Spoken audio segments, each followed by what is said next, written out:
benefits of that tonight in his interview.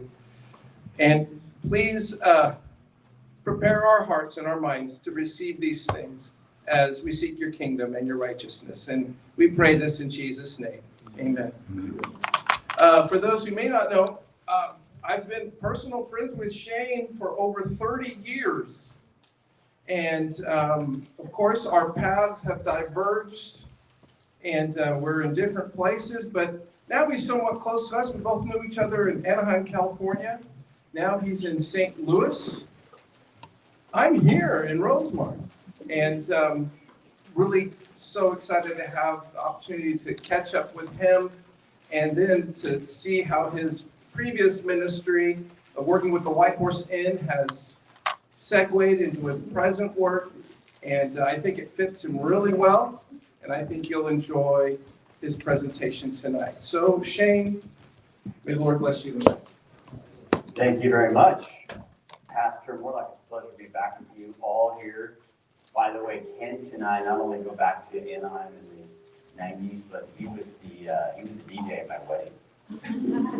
I have incriminating video evidence. If anyone's interested, just my email or All right, so tonight we are going to do something a little different from previous weekends. I'm going to start with an interview with Nate Hansen.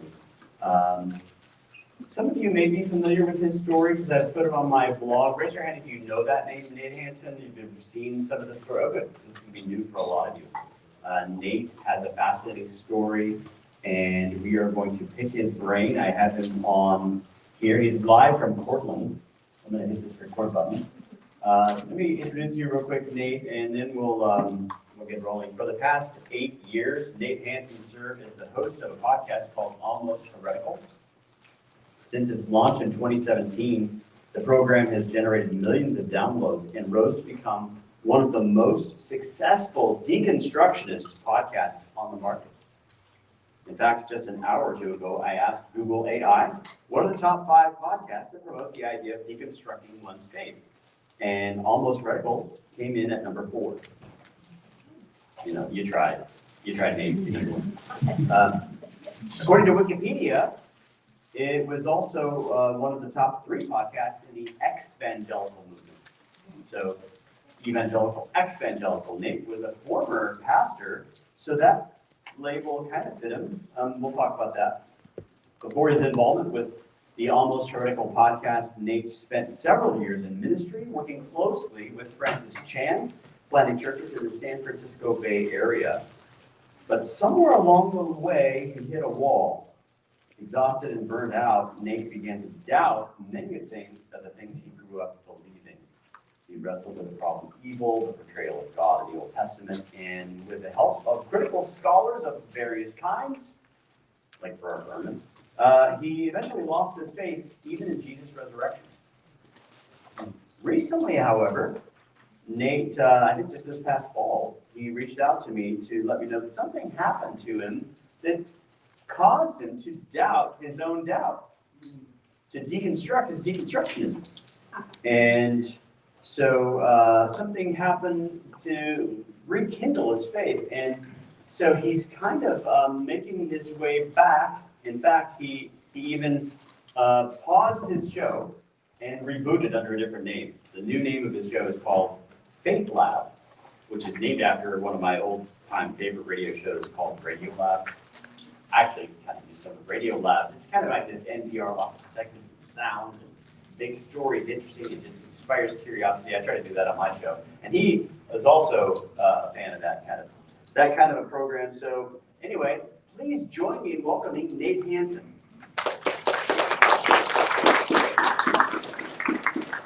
All right, so Nate, tell us from the very beginning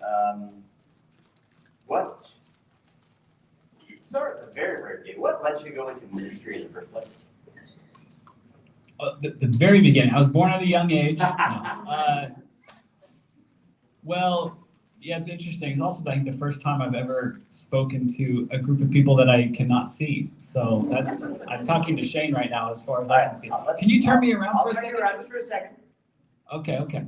There's a crowd. Hello. Okay, there we go. All right. It's always helpful to know the room you're speaking to. So I was just that's at great. a church recently, and it was like in the St. Louis area, and it was, one of these things where you're like on a stage and the lights are blinding you. I mean, it's like, it kind of felt more like a show than a church, but it was hard to read the audience. Like my wife said, the things you were talking about, I don't think the average person there could access. They were more like, junior high school kids. I'm like, really? I had no idea. I couldn't see anybody. It really does change. I mean, I would love to be in the room with you all tonight. And so, yeah, this is the best we could do. But I would love to be there and meet you all and shake your hands and hear your stories too. But yeah, I mean, I grew up in the church, and when I say that, I don't just mean like my family went to church on Sundays sometimes, and I mean, like, I grew up in the church. My parents got married at the same church that I grew up in. My grandparents they went to that church. My great-grandparents were founding members of that church. So multiple generations in this one church that's still, from where I live now, a 5-minute drive from where I am. And great experience. All my friends, my family's there. Every friend, I think every friend I still have today is pretty much from, if not that church, from other churches I've been a part of. And I think the main part to know is that I'm sorry to interrupt you. Before you went into ministry, I think you told me you worked at a Christian radio station or show. Yes, okay. Yes. So so back to then, I'll just say real quick, okay. Never questioned anything. Yeah. Everything was true, right? Never had a moment to question stuff. Let me get to the Christian radio thing in just a second. Okay. I'm going to say too that, like, I had this moment, you brought up Francis Chan. I had this moment where, our church had a high school retreat every winter. We went to this big hotel complex thing, and it was thousands of kids. A few, like probably 100 churches came together for this. And I was 16, I think, for one of these when this guy who had not written any books, I don't know how many people know who Francis Chan is in the room, I'm not sure. But anyways, he had not written any books at the time. He had not spoken at like the Passion conferences or anything like that. He's just this young, very charismatic speaker coming and talking, and it really, really connected with me. His talk about giving up your life for the Lord and being fully invested, radical, all your time, money, energy for this. That really connected with me at 16, and I was already a Christian. I was already a worship leader at our church, but I made a commitment to not just live a normal Christian life, but to live a radical Christian life at that moment at 16. And I still remember where I was sitting when I made that commitment, and that sort of changed everything in my life from that moment. And then, yes, the radio show. Okay, I'll get to that. So basically, I finished up high school. I was homeschooled, so I started doing some college classes early. I ended up graduating college the day after I turned 21. And my whole senior year at the college, I lived at home, and so I'm taking the bus in every day to this college. And on the way in, I'm listening to a Francis Chan sermon on my little iPod Shuffle. On the way back, I'm listening to a David Platt radical sermon. On the way back in the next day, I'm listening to, a Don't Waste Your Life by John Piper sermon. And the way back, I'm listening to some missionary biography. I'm just soaking in, and I just have this real feeling that, like, I want my life to be like a missionary biography. Like, I want it to read like that someday when someone's looking back on my life. This idea of total surrender and, a comfortable life is a wasted life. That was me at that time. Radio. Do you want me to go to radio? Yeah, just briefly. Yeah. So right after school, I think within weeks, I flew down to Southern California because Francis had a church down there. And I was like, I'm going to be around this church. I'm going to be around these people. They're doing radical stuff. I got to be around this. I have to figure out a way to get down there. So I had to get a job. So I'm looking for work, interviewing at whatever place. But my true love has always been radio. I wanted to do radio. I knew that from a very young age. I wanted to do radio. I had my Fisher Price microphone and the tape player, and I was trying to sound like the DJs on the air and the talk show hosts and 99.5 KKLA FM Los. I'm trying to sound like them. That's what I wanted to do. I love the audio. Did you ever try to sound like the guys on this obscure show on KKLA called The White Horse Inn? Did you ever try to? Yes, that was my ultimate dream, was to be Shane Rosenthal when I grew up. I interviewed randomly. One radio station got back to me, and it was KKLA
to modernist Christianity 100 years ago. J. Gresham Machen in his book Christianity and Liberalism talks about this. He is one of the first guys to be kind of kicked out of the Princeton Seminary and the PC, the Presbyterian Church, and he creates Westminster Seminary and creates the OPC, the Orthodox Presbyterian Church, because of this liberal modernist controversy where things are being denied, articles of faith are being denied, but at the heart of that movement was this, he described it as this vibrant living Christianity that was more about what the individual does rather than what really happened. And he says, there can be no applied Christianity if there is no Christianity to apply. And I think, as I look at your situation, it's the same thing that he was dealing with just 100 years later, because essentially what happened was you have this, I think evangelicalism is like it's a later sibling of that modernism. What you had was those people in the 20s who kind of were doing that living Christianity ended up within 20 or 30 years in a liberal Presbyterian church that today, if you go to that church, whatever city you're in, you're going to hear politics and not Christianity. But in an evangelical church, you're at the beginning stage of that. So you're in this kind of Francis Chan world where they really do believe in Jesus, but it's more about living Christianity without any foundation, no historic core, no doctrinal core, or at least limited. And as a result, those people are easy prey to move in that same trajectory that happened in that, which leads to progressive Christianity when there's no foundation. What do you think about that as a way of sort of seeing where you've been and where, in terms of the history of American Christianity? Yeah, I mean, the words you used there, easy prey. I think that's really interesting. When I think back to all the emails, hundreds and hundreds of emails over the 8 years or so of doing the show. It's lots of different reasons, but it's all people that I think if I were to, it could be a little bit too late for me to go to them. They might not want to hear this right now, but like if I go to them with, it's like, well, let's examine the reasons for this faith though. Let's look at the evidence. They'd probably be in the same place I was in when people would send me that stuff for a long time. It's like, yeah, but it doesn't work. It doesn't work. It's like, it doesn't matter. Like, I'm not even at the place of, is it true or whatever. Like, it's all just just trying to control me and manipulate me. So yeah, that's where I go like, man, I wish we could go back. And that's what I'm trying to do with the show. It's what you're doing with the show. It's what so many out there are trying to do of like, let's give that foundation. Let's give that foundation a lot earlier. Let's make this one of the main things we talk about. This is one of the best things Christianity has going for it, is that there is this history and there is a case to be made where you at least have to come to the end. And this is where I want to get people to at least. You at least have to come to the end and say, okay, based on all the evidence, you can be a reasonable person and believe that. It's not this crazy kooky thing. Right. In fact, we're saying kind of one crazy thing has to happen, one miracle has to happen. When you start getting into some of the other stuff, and I didn't even get into, because for me there was like the existence of God, that was a question in my mind, and also did Jesus really rise from the dead? So you have the God question and the Jesus question. But when you start getting into some of the DNA evidence and the coding and the like stuff like that, it's just like, okay, there's far less questions for me to the left to be answered, and less allowances I have to do for miracles and weird stuff happening than there is on the other side. That's where I came to, is like, okay, there's always going to be some things you have to go like, okay, that sounds a little crazy, no matter which side you're on. But there's less of those, to me, like, okay, that sounds a little crazy on this side. So that's, to me, I'm like, okay, well, that's where I'm going to go. But yeah, I think you're right. Like, it's easy prey if you don't have that foundation at all. And that's what we see, is that, although I will say there is a resurgence in America, at least, towards Christianity. And I hope that we can help that resurgence be a rooted, grounded, not just a feelings-based resurgence because they want, their kids to have good morals or something. I hope we can combine that with this evidence-based thing. 'Cause I don't want it to sputter out and to burn out. Last thing before I open it up for questions, if you have a question for Nate, be formulating it now. I think in terms of 1 Corinthians 15, you've heard me talk about that a lot on my show. 1 Corinthians 15, Paul talks about the thing of first importance, and then he describes the thing of first importance as the gospel.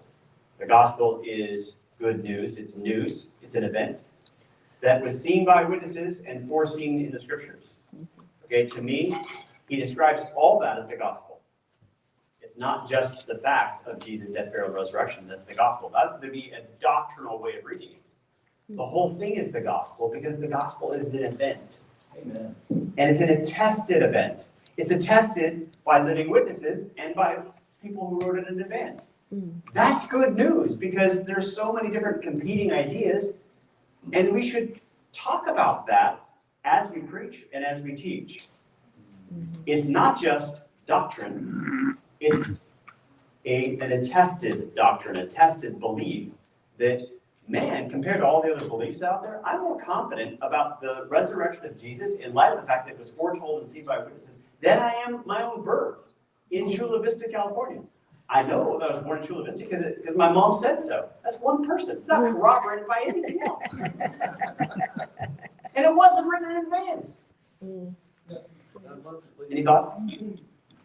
And hundreds of people over the course of many years did not also care enough. No offense, Shane, but didn't care enough to write about that event happening from many different angles. Hey, I am offended. And then copy those things.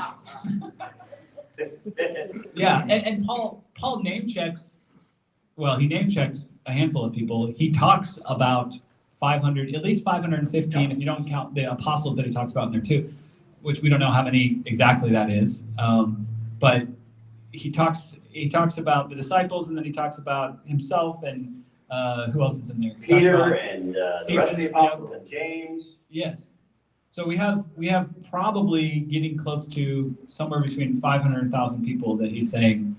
I mean, this is what I'm saying. Like, if I was to wind the clock back and I'm doing that, I'm essentially like, how else do you say? I would say it in different words today, but I'd be like, go talk to Shane. He was there too. Go talk to. That's what they're doing. Most of them are still alive. He says, and he says brothers, which is the Jewish way of counting heads, just like we see in the feeding of the 5,000. Matthew or Mark tells us not including women and children. Wait, it was bigger than 4,000 or 5,000? Well, the same thing with this. Is 500 brothers are still alive. Well, that means it's counting the male heads, and therefore it's probably 1,000 people. This is probably the scene when they all went to Galilee when Jesus met them. There's a hint of that in some of the Gospels. So he's saying many of them are still alive. This is something that. Why say they're still alive? Yeah, why say they're still alive if you're not saying you can go talk to them? And Peter says something similar in Caesarea. As you yourselves know, these things are not done in the corner. He says, everyone knows that Jesus did all these things. He's telling this like in a Gentile context in Acts chapter 10. It's an amazing thing that if you just start paying attention to that thread, you realize there is a lot of weight. You can't see things like that if it didn't happen because nobody would believe your story because they're saying this as if thousands have seen Jesus and thousands throughout his ministry were healed, and it's like this is obviously not true. It would never have gotten, it would never have gained any ground.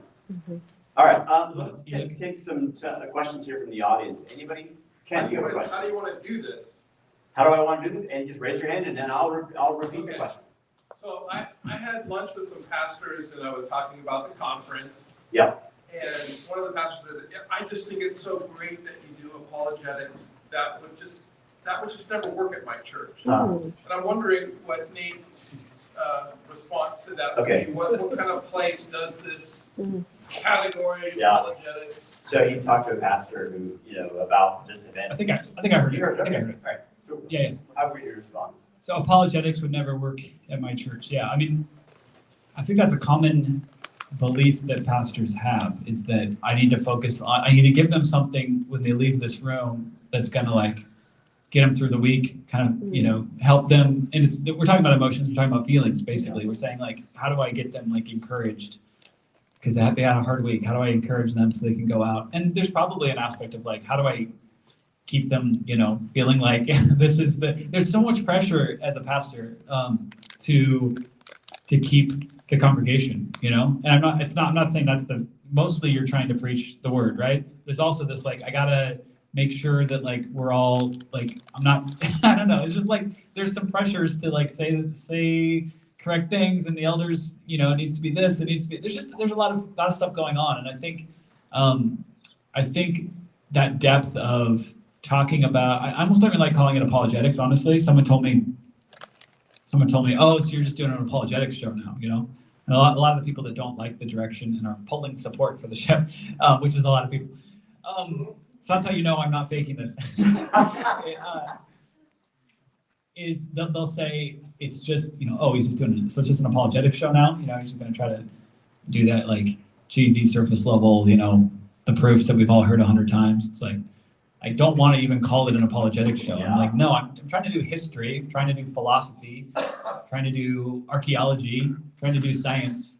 And it's almost like apologetics could be used in a way of this thing I heard one time at a high school camp I went to, the Christian apologetics camp, and it's like, oh, okay, yeah, I know all that stuff. You know, you're just trying to figure out a way to build some Jenga tower of ideas and put them all together in a way that like, look, it's a tower. It's like, yeah, but if I go like that, it's gonna fall over. Right. And so that's not what I believe this is. And so that's not what I want to do.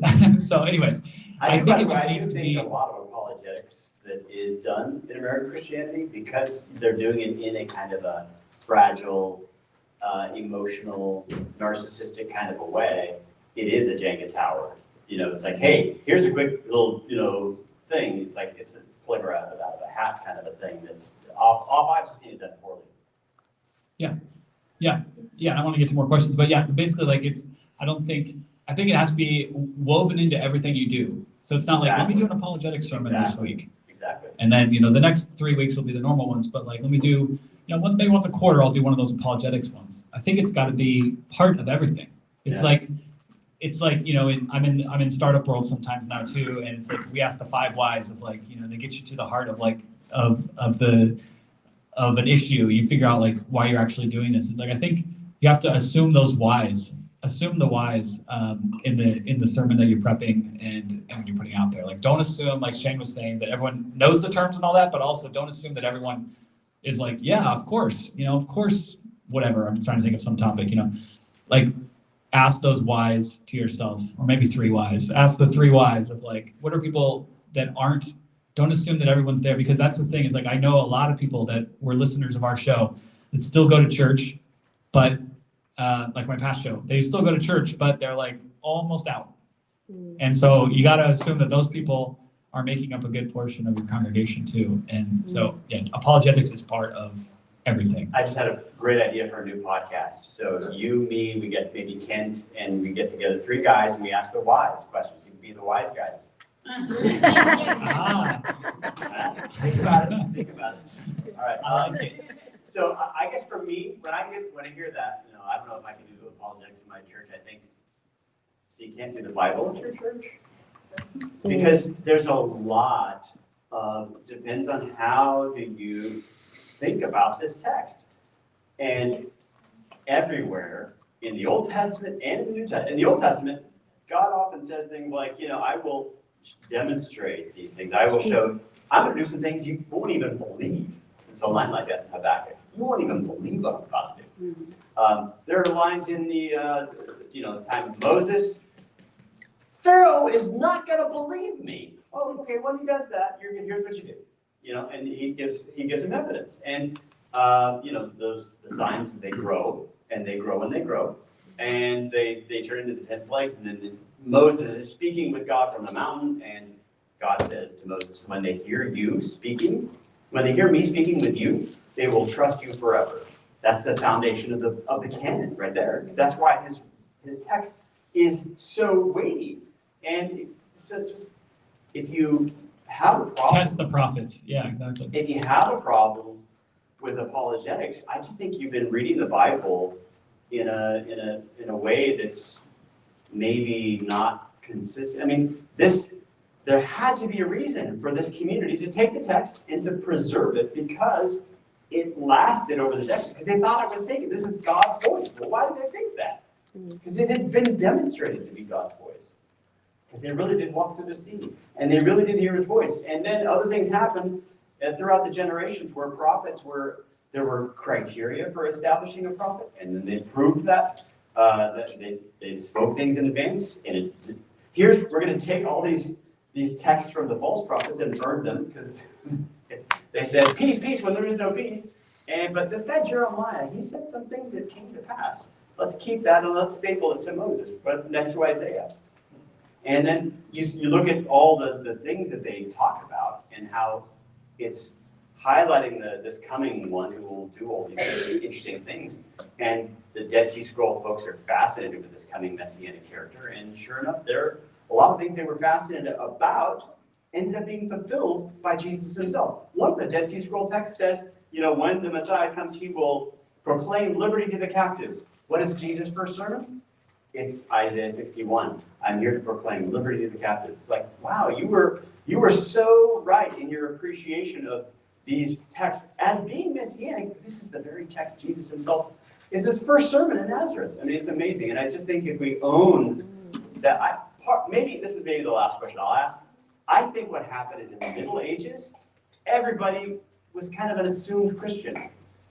And we forgot the reasons for why the West had been converted. And now, because we're sort of born into Christendom, it's not until the Enlightenment comes and then people they begin to ask questions and begin to doubt, that you sort of have, people questioning. And then the questions that from the Enlightenment period on in different ways, people who are raised in the faith, they've had a kind of a superstitious faith, unmoored from the things that made the Christian West Christian in the first place. Does that make sense? Yeah, I remember you saying that when you came on our show too, and talking about that.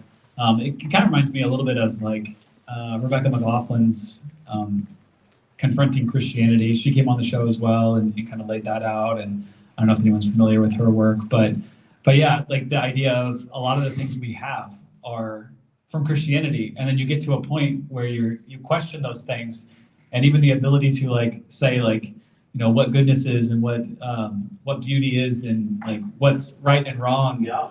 The people questioning those things are using the standard of Christianity to try to like question Christianity. It's like, yeah. Wait, do you realize where some of these things come from? Do you realize how big of an impact this had on history? Yeah. These truths and this story. So anyway.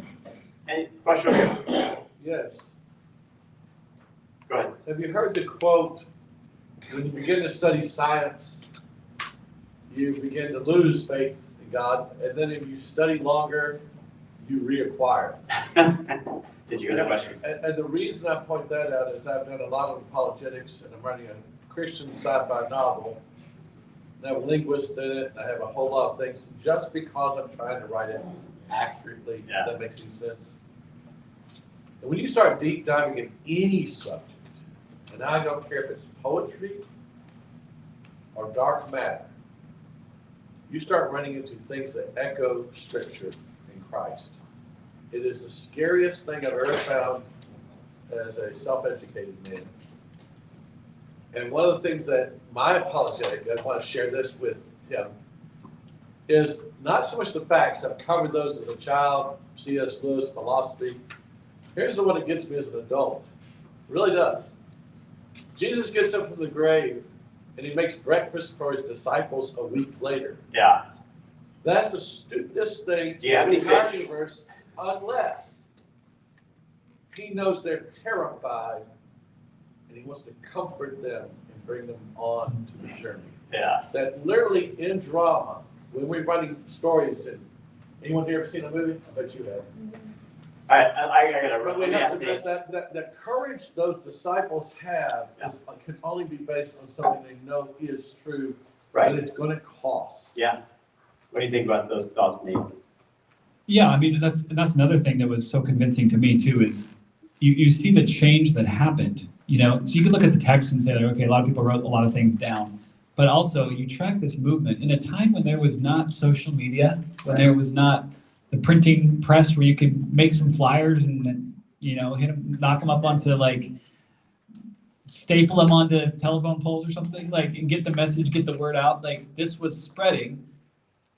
I just don't think that lies spread that, and what it was costing people, right? The Right. amount it cost them, and their lives in a lot of cases, but definitely ridicule and persecution.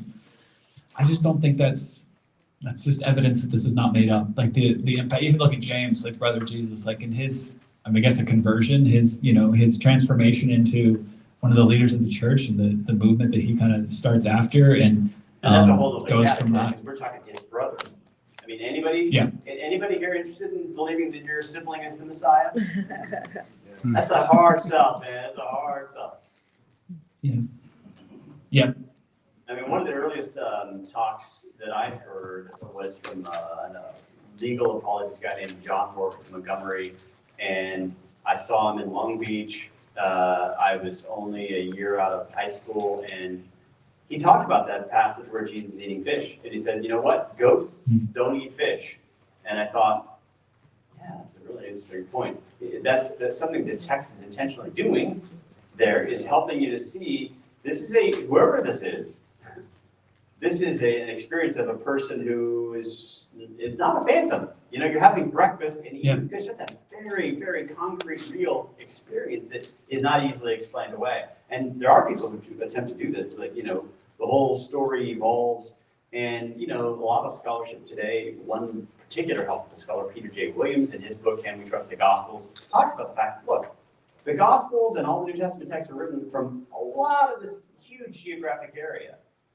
And yet all the copies we have from all these different places, you know, they all kind of, there's small changes here and there, little textual changes, but they're all pretty much saying the same thing. So if somebody adds, you know, really late that he's born in Bethlehem, because we're going to add that to match with prophecy, you know, why is it in every text everywhere? You know, that's the liberal explanation, liberal atheist agnostic explanation. Often it's harder to believe than just the simple story. You know, what is it that's motivating the people that Clement describes, that Tacitus describes, who are the innumerable multitudes in Rome who are willing to die, as you're saying, for this in the 60s, in the fire of Rome? Why doesn't the book of Acts, we're going to talk about this tomorrow, why doesn't the book of Acts mention the fire of Rome and the persecution and the execution of Paul? Well, it probably didn't happen yet. You know, it puts Acts and Luke earlier than that. There are very good arguments for these things to be at least looked into, and I recommend that you do it dispassionately, not manipulatively, with friends and family and coworkers, just saying, look, you know, I just think it's the best explanation for what happened. And it's worth looking into, because people who have looked into it, like me, it's changed their lives. Any final thoughts, Nate? Yeah, I would say that as well. That and that's what I hope, you know, with the work I'm doing now. I almost just stopped the show, and Shane knows this. I call Shane sometimes and I tell him, like, I don't know, the people there's a lot of people that aren't like, and people are now on Reddit talking about me and stuff, and like, oh, it's all politics. He just left because he's conservative, or I don't know. And so I almost just left and like almost just stopped the show and just altogether and just like, okay, whatever. Like, but I just think back to that, you know, 16-year-old who was sitting in that hall and saying, I'm committing my life to Jesus. And at the time I thought I knew what that looked like. I thought it looked like this radical faith, you know. I think God knew something different and something bigger, and was going to take me on this journey of being pretty humbled and pretty left questioning everything, and almost like, what's the meaning of life? Because that also is where deconstructing everything gets you to almost to the point of like, well, what's the purpose of anything? And I was definitely there. like, why are we even like, what are we doing? Like, why are we here? And then you come back to, it's to love, you know, it's like, okay, but why, like, what does that mean? And like, why would it, why, what's the purpose? Why is it to love? Like, what, I mean, that sounds nice, but Yeah. where do we get that? Turns out we What's got the the meaning of that Christianity. love? I mean, Hitler loved burning Jews. Is it better than that? Mm, You know? right, It's like, right. there's a problem. Like, I saw a focus group recently that made me think of that. Love is better than hate. It's like, well, some kinds of love, maybe not, you know? Depends on what you love, and depends That's on right. what you hate, yeah. And so, yeah, I just think about that. I think about that kid, you know, that was giving his life to the Lord, and I think that, you know, like, that is what I want to do. That's my passion, is to help people and help them. Anyone who's on this thing, I just picture, I guess when I do the show and I turn the mic on and I'm interviewing someone or I'm talking about some topic, I turn the mic on and I picture that person sitting in a pew. It's usually sitting in a church, and listening and just going like, I feel like they're almost out. They're kind of like, well, I'm gonna go, but like, I don't know, like, I don't really believe that. I don't know if I believe that. I think I believe this. I'm not sure. I picture myself, you know, in those years when I was like, but what was that? What is, you know, and I try to do the show for them, and I try to do the work like for them, so that my goal is that, you know, a pastor could send this to someone in their church when they tell them like, hey, you know, I'm thinking about leaving because I just don't know if it's true anymore. I just don't know if it holds up, and because I want them to know what I didn't know, which is that a lot of smart, intelligent people have looked into this, and go look into it for yourself, and hopefully, you know, people come down different places for sure, but like, hopefully you will see what I saw. And so that's my journey. That's my goal now at this stage in my life. So that's what I'm trying to do. All right, Nate, thanks for sharing your story with us. Thank you. I think your experience is similar to mine. When I start my show, I think of deconstructionist podcasters and, you know, how can I change them? It worked. One for one. Just kidding. All right, any Thanks, final everyone. thoughts? One last question maybe we could throw at Nate. One over here. Yes. I don't know if it's a question. I just think it's so encouraging, whether we're deconstructing or constructing, whether we're emotional, whether we're intellectual, that ultimately, as Christians, we point back to that constant admonition of praying for our brothers and sisters and trusting that God will, however he uses it, through a podcast or through our own reading of scripture or study, that his spirit is sovereign and powerful enough to even change the heart of someone like myself that does doubt. And I think of that verse, it made me think of our speaker, even tonight in Luke, when Jesus says to Simon, Simon, Simon, indeed, Satan has asked that he may sift you as wheat. But I have prayed for you that your faith should not fail. And when you have returned to me, strengthen your brethren. He doesn't say if. Yeah. Jesus will never lose his people. Yeah. And that is just so encouraging and so refreshing when you go through the valley of doubt, to know that he was there and that he will be there. Yeah. Past, present. Yeah, I love that. Present. When you return, do X, Y, Z. It's almost like he's in control of history. Amen. Yeah, I think in terms of, that was Stephanie, and you heard her, right? Okay. Yep. So just I'll throw another layer on that, and that is that there are means. We aren't the Holy Spirit. We can't convince somebody on our own just by opening our mouth. But we can present the biblical themes that the Holy Spirit uses, and we can also pray. So we certainly should be supernaturalists. If we believe in God, we should follow the admonition to not just talk at people, but also pray that God would open hearts. That's what we find happening in the book of Acts. You know, the Lord opened Lydia's heart, and she responds positively. Because ultimately there's more than just convincing minds, isn't there?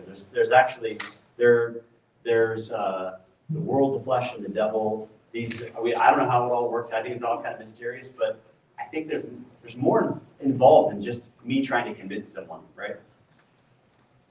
Yeah, and there's something going on, like you say, like, I don't fully understand it, but I think I believe it now, that there is some other realm where Yeah. something is going on. I've just seen too many things, I think. And one of them is just, what is it that caused me to like, what was it on that day when I was like, I think I'm going to listen to this thing, or I think something's not working for me, or the experiences I've had that just seem to like line up, or I don't know. But when you were talking, Stephanie, when you were talking, I was just thinking the line I had in my head is that doubt is good. You know, a lot of people say like it's okay to doubt. It's like I think it's better than okay. I think it's good because if what doubt means is you're going to look into this and you're going like, and we believe this is true. If I believe you're going to look into something true, aren't you so? If we, I don't know, I like crime podcasts and stuff like that, you know, and you're like, when they're going to look into someone that you know is innocent, you're like, I wouldn't have any, if I was that person, I'd be like, yeah, go look into it. Like, you know, I know the truth you're going to find, you know, so if we believe this is true, then doubt is great, right? Doubt should be wonderful because all it's doing is we know that person. We're like, I know where this is going to go. It's going to strengthen the foundations, right? So that's why I think doubt is good. And investigation is good, and I think the Bible. This is one thing that Shane helped me see through his wonderful podcast. Go check it out. Is that when we losing my train of thought. I can't remember. Basically, when we look at things, we invest. Do you remember what she said, Shane? Well, I'm gonna take you back on something you just said, and that is doubt. You want to add? No. I just think it's so refreshing to know that the Lord has us the whole way. Yeah. In the ups, in the downs. He's with us and he will bring us through. And even as parents and even as kids, when we pray for our relatives and people that maybe we don't see fruit or, you know, they're going through a time that we know that the Lord can use, like you said, use investigation and all those things, but ultimately he is even more powerful than any evidence we could sum up or any emotion we could sum up.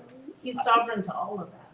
Yeah, that's the theological side, the mystery side, because the Lord knows those who are his. That's a line from, I think it's in one of Paul's letters.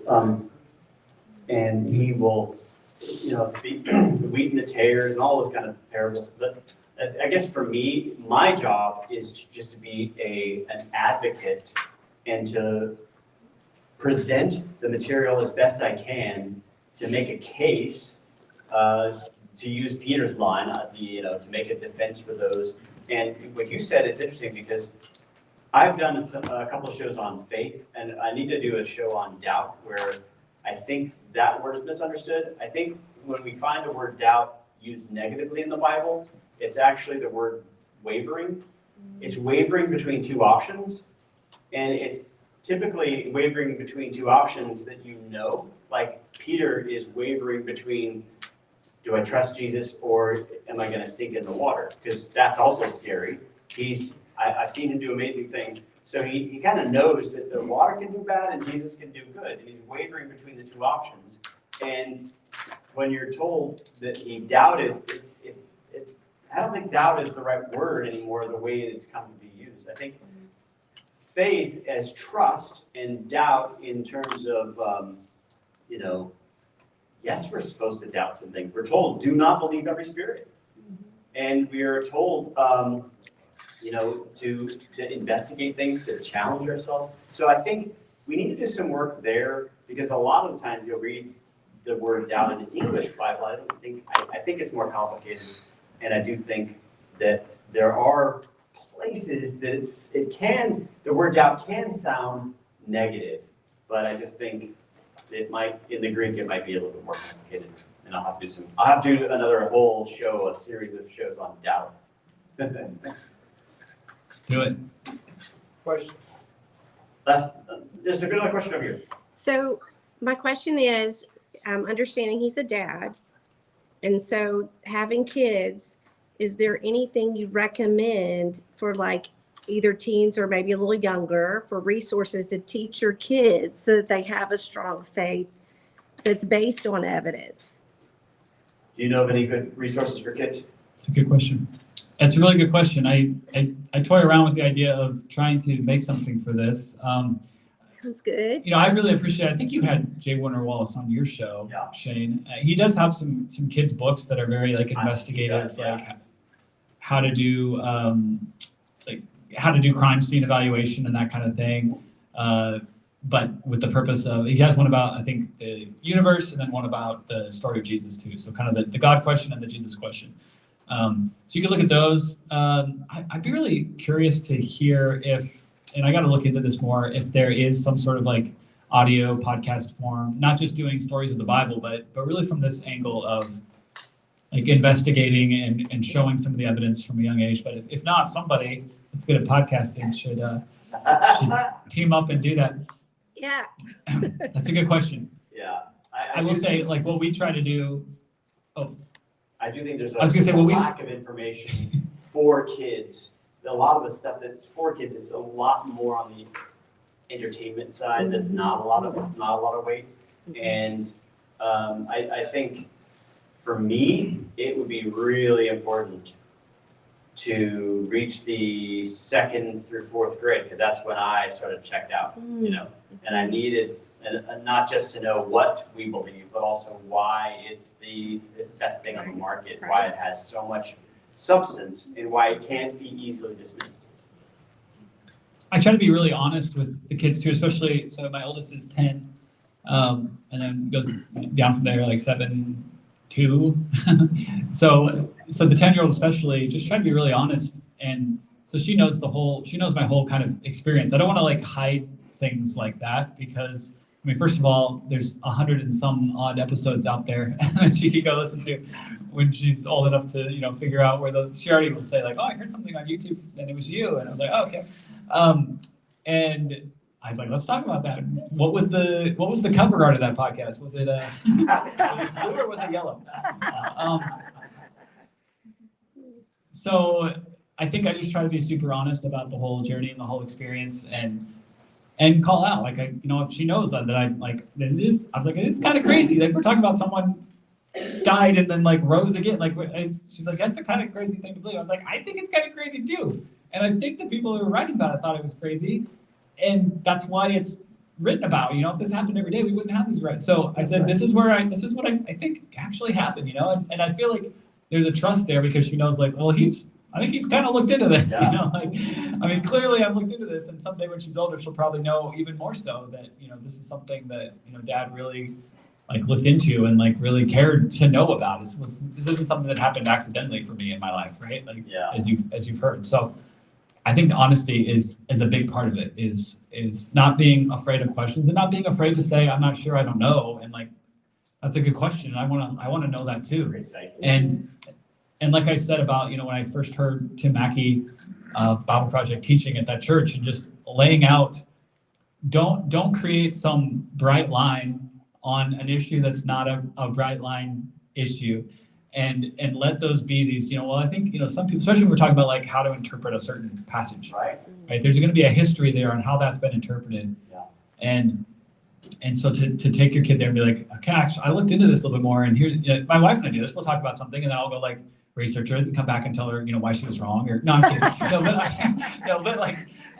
So do that with your kids. Like, look into something, be like, okay, so I looked into this too. I mean, I don't know how many, if you're at something like this, you're probably like me in the sense of you like to go down some rabbit holes. You like to research something. You like to look into something. Someone mentioned dark matter. It's like, yeah, that's one of my like things that I've been on the computer, realized it's like 11 o'clock at night. I'm like, okay, I should probably stop, because I'm clicking on this link to take me to this next thing about, I got to learn about this. I got to learn about this other thing now. You know, we're inquisitive people. We're investigators. And so take those questions for the parents out there, take those questions and give them, don't try to give some like simple answer thing, because kids remember those things later. And I've read the emails from them later in their life, when they're like, I just never had good answers to the questions, and no one wanted to, or it's specifically like, I was never allowed to doubt. I was never allowed to question anything, you know? So they think they have to leave that in order to go question. It's like, no, let's just question it all together. Yeah, that's a perfect recipe to raise an atheist, is by not allowing questions. And, if you, whatever you can do to instill curiosity, instill the, yeah, that's a really good question. Let's look at it together, and let's ask, who could we ask about that? Because I don't even know the answer to that question. Just instilling wonder, but always reminding the kids of the big picture that here's the ultimate reason that this is the thing that can't be explained away. And A, B, C, D, just have these go-to things that you continue to lay down so that they can regurgitate them in their sleep. Yes, way in the back. I was surprised to hear that the off-ramp of deconstruction is progressive leftism. I would think it'd be like atheism. But if, like, big tech leans left, is there some sort of, feedback loop? The algorithm is sending people, their way, there's monetization, and then more people will get sent. And now that you're on the other team, is it going to be an uphill battle? You're kind of fighting the algorithm of the leftist big tech. Is there a dynamic there?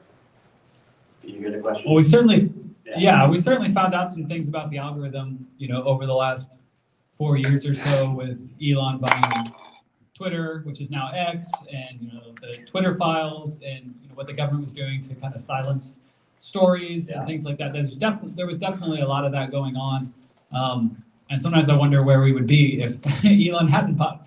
And regardless of anyone's opinions on anything, but like if we don't have the free speech, if we don't have the ability to know that what we're seeing is like genuinely what people think, then yeah, I think there was a lot of control and manipulation going on. And so as that pertains to religious topics, to Christianity specifically, I'm sure there was some filtering of that. But I want to come back to what you started with about the off-ramp. So I think there's multiple off-ramps to doubt and deconstruction. And I guess what I would say is, for the off-ramp that leads you to staying a Christian, it's a progressive Christian. I have not seen deconstruction very often, like very extreme hardcore deconstruction, where you're questioning the whole thing and you've kind of burned it all down or whatever. The dominoes have completely knocked over. I don't see that leading back to the same, like back to Christianity in the traditional sense. So in that sense, it leads to progressive Christianity, but certainly it leads to agnosticism and atheism. So there's multiple off-ramps, I would say. I wouldn't say the only one is progressive Christianity, but that felt like if I still love the Jesus story, that felt like the only option for me was progressive Christianity. And then when you find out that, okay, I'm not a progressive Christian, then you're like, well, then what? I mean, there's so much more to the story too. Like we wanted to be in fellowship with people, so we ended up trying to start our own non-church church, because we're like, well, I guess we're not like religious anymore because we have these doubts and everything. So we went to our local Facebook group, and we have like 40,000 members in our city that are very active. Every city has one of these probably, and we said, who would be interested in this kind of a meetup where it's essentially all the values of a regular weekly gathering thing for families and kids, and we're going to be there for each other, and we're going to care for each other. I mean, insert a lot from Acts right here, but it's not based on any like religion or something. We got crazy interest in that. I think 400 people or so said they wanted to do it.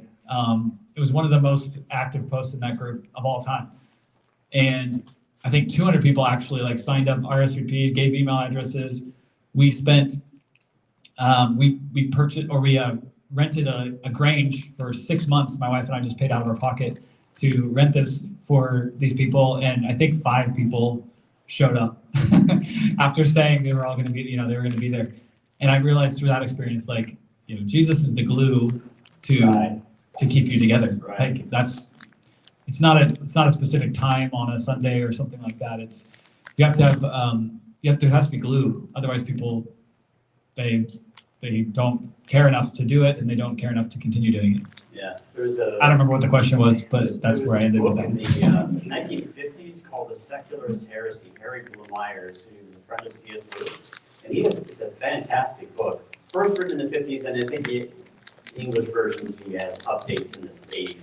But that first bit, he talks about the fact that a typical person goes to an average church to hear about the Bible story, but instead he often hears about this world.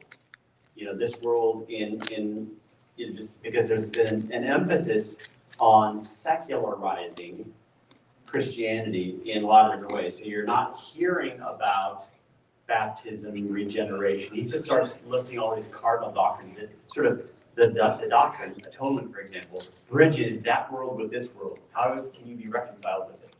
That's a supernatural thing, not a natural thing. But a lot of Christianity is about natural stuff. How can you, have a better marriage? And in light of that, he's talking about what's happening in liberal churches in the 50s.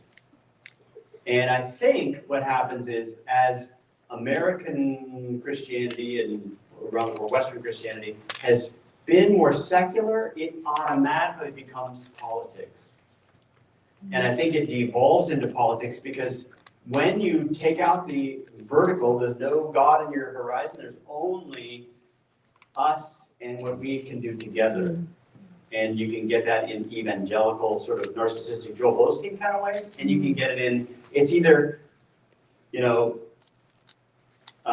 become a better you or make a better world. But they're kind of the same thing. It's just that one's in a suburb and one's in the urban. Alicia Childress talks about going to a progressive church. She didn't know it, but the pastor admitted in a personal Bible study that he was agnostic, and she was blown away by that. And it quickly, she was like in this dark hole for 7 years, which, like you, she came out of it, and now she's a very famous podcaster. But that experience sort of you're either going to go one way or the other. You're not just going to stay in this sort of progressive church. You're going to probably burn out, and quickly it's a door often to total agnosticism and stepping away. And then what happens when you step away? You typically politics becomes your new religion. Yeah, I've seen it happen that's as a Jew. I was raised in a Jewish world. A lot of American Jews have no Jewish theology. They only have politics as their theology. It's a known thing. Yeah, I was going to share one more story. Probably not for the podcast because of my job, but one of the things we explored was it was a progressive church when everything was kind of falling apart and there was not really a faith to hold on to. We were still interested and fascinated by this story of Jesus, and so let's go to progressive church. This is what you're supposed to do in progressive Christianity, so let's do it.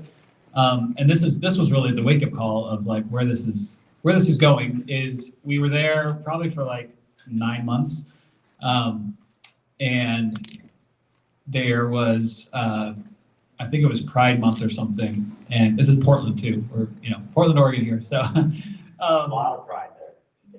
yeah. So we were there, and they brought up a, I think, 12-year-old and onto the stage, and we're talking about isn't this great? Let's celebrate this person coming out as trans. And we were like, okay, we're not comfortable with this, and our kids are here, and we never went back after that. And we were like, okay, so we're not that progressive Christian. So we got to go back to the drawing board here and figure out what we are. And that led to trying to start that group. Yeah. And then that group falling apart led to should we try going back to church? And one thing I'll say that could go in a recording or something would be just about this church that we've landed at here, which I have to leave because there's a game night at our church that I'm supposed to get to. But this church that we've landed at was so welcoming and warm to us. And when we started going there 2 years ago, so a lot of what I'm talking about in this story of coming back was about a year ago, maybe 18 months ago. And so they were there and a part of that whole story of me coming in, and sitting in the back and not wanting to really talk to anyone because I wasn't sure what I believed. And this was all very overwhelming for me coming back into a situation that was a very meaningful, important thing for me at a point in my life. It was my whole identity, and now I'm back and I don't know what I think. And I mean, just imagine that, like, you know, when it's time for communion and you're like, communion, do I take, like, just all these things. Like, I mean, I was like Francis Chan's worship leader at his church in Southern California, like, and now I'm sitting here in a church not sure if I should take communion, and hoping that, you know, one of the pastors doesn't come up to me after and know that I do this podcast. And turns out they did know about the the podcast and confronted us about it at one point, or we thought it was like confronting, and they wanted us to meet with the elders, and it was this whole thing. And I was like, well, here we go. Now we can't go here. And it turns out they were actually really open and welcoming to us, coming even with our questions and our doubts and our uncertainty about where we were. And I think part of that is and the warmth from them and the love that we felt from them and welcoming our family in is what ultimately kind of led me back to. So it was, as I can't remember who was saying it, or maybe I don't know who was saying it in the room, but it wasn't just the academic intellectual side for me. It was also experiencing that warmth and welcome from a group of people who know what I think and knew where I was, and they could go listen to all the episodes, and they were probably in completely different places than I was, even though I was changing at that point. And to have them welcome me in, and to have these pastors and these elders be like excited that we're there, and not just in like a shallow way, but in a real way, and be there for our questions and everything. It's it meant a lot, and it also, I think, was a big part of this whole story and me coming back, feeling that like warmth from them. So it's an important part and something to keep in mind Thank you so much, as we think about other people. Yeah, thank you for sharing your story. We're not just brains on sticks, our brain on a stick, we're only intellect. We're body, mind, soul, emotion, people and community with real needs. I mean, if you're going to try and talk to somebody about only the intellectual, only the doctrinal, and ignore the fact that, like James says, that they're hungry, you're not going to get very far. There's a lot to this, but this is one side that has been neglected, and that's why we're emphasizing it here. And you can see how much of an impact it had on Nate's life, just realizing that there's a lot of weight here that he, his church experience, his family experience, overlooked. Although you did work for a radio show, and you had a lot of apologies, people. I should have. I should have picked it up. All right, guys. Let's thank him again for sharing this. Go have some fun. Go join your church crew. Yeah. All right. Have a good night, everybody. Safe travel. Good night. Good night. All right, what do you guys think? Pretty helpful? All right, very cool. All right, before you wrap up tonight, I want to give you a heads up about what we're doing tomorrow. Tomorrow we're going to be talking about rethinking Luke. Raise your hand if you've seen any of my videos on sort of Joanna and Theophilus, rethinking Theophilus.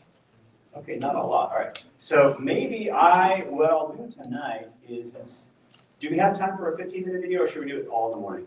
In the morning. Okay, all right. So I have 2 videos on YouTube. I recently decided to branch out of the podcast into the YouTube space. And when I did that, I got like the last video, almost 200,000 views. Like it was the best exposure I've gotten to anything I've done. So I decided to recently create another one. And these 2 videos, I think, will help set the stage. I don't want to start tomorrow with 2 videos. So tonight, or tomorrow morning before the conference, if you're planning on coming, just Google The Humble Skeptic on YouTube and then look at the first video. Tomorrow we'll watch the second one, the one I recently did. The one you want to watch is the one that says, "Is this Luke's Theophilus?" That'll set the stage. Is this Luke's Theophilus? It's got a picture of me with the ossuary. In fact, I should show you the image so you know where to go.